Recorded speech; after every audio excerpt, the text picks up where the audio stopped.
no papa ho sima no aduonu no madeshima maha Adom TV de adru no Kasiebo Tau At no de kase ne somedin okatachi eje kapa afei nsem no ntwemu no eni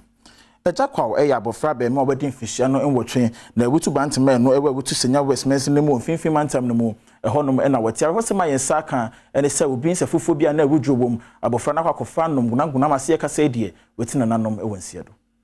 ban odremi no obebo from yes obebo from sister number no be town no mudi no eta de ene say bia e say from na abo na odini beto de che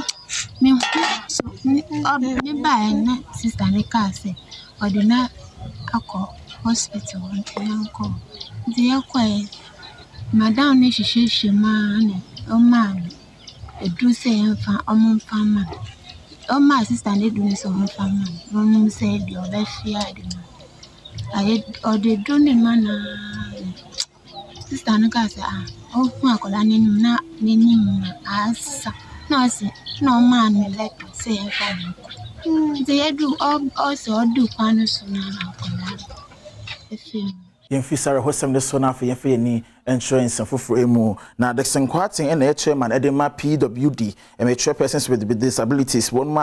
medi dem ewo doma Westminster no bono mantam ne mu no panyi de kokko ma one ma wedi dem ni nwan mo nyina se wo moden a se ne ma mpendodo na aban de ma wo ma ya wo ton ana se wo mo friend djuma bia de sifie no wo mo nsabon suban firi ho wesan se ba ne sa na e ma aban no boka wo bi san se ne de no wo he a o se mena na beje ana me baby abefa de kokuru kase bi se free nom ni nyina nya ade a ha ya dwen nti ye sisudua ama mama tia se next time ye ba na sa ne ma na ekoso a ene de baby ayi no wo bi e be kwakofa na de o serious na de o hawo se oboyisu na setrem akoyie no ye de be ma saafo no yusu obakokra na nipa no na waton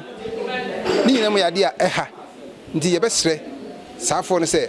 omo twom mfiri sa anima no ho na enye bote ne se ye de momo akodi ye be kobie mu no ye be trezi akoba bia ne ma no wo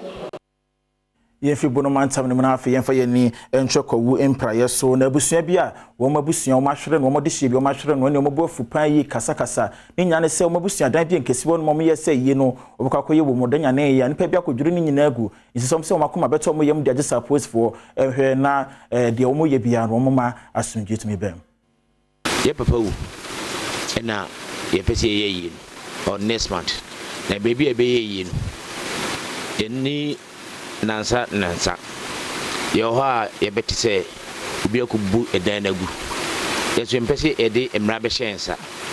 se ye kan ho a e bia de be ba ne ye pese aban bram ni IGP su nampare bram no be hwe man le se de enkofa basabasa ne bibia ma ye ha ye nka se Mr. Bidi akoma akawan ho bi ye chempeni sa ye pesumdie Sagana de shebesha ne nsonyo da Adom Kasiebo amane de faye ye biase adwane jollof bia de shebi kodi ye ja wo ye funu ade ya no ti ye de wo mo kura akototo ya sabia na se ye kasa de Food and Drugs Board Authority mpanyimfo bi ya wo free ho ene mpanyimfo disease control officers ya wo soso won kwanta south abo modin ade o mani atwa ya sabia mienu ya wo masha ase ye hwehwemu de fasa adwane ososo se na wuduro ewom ewo ago na won ma wo mo one ma sebi na ade ne to wo mo kuso ba ya sabia mpanyifo hwe se obetimi de bibia toto ye ha na brebe makwan na kase no mede asimidin edokatachi eje sikapa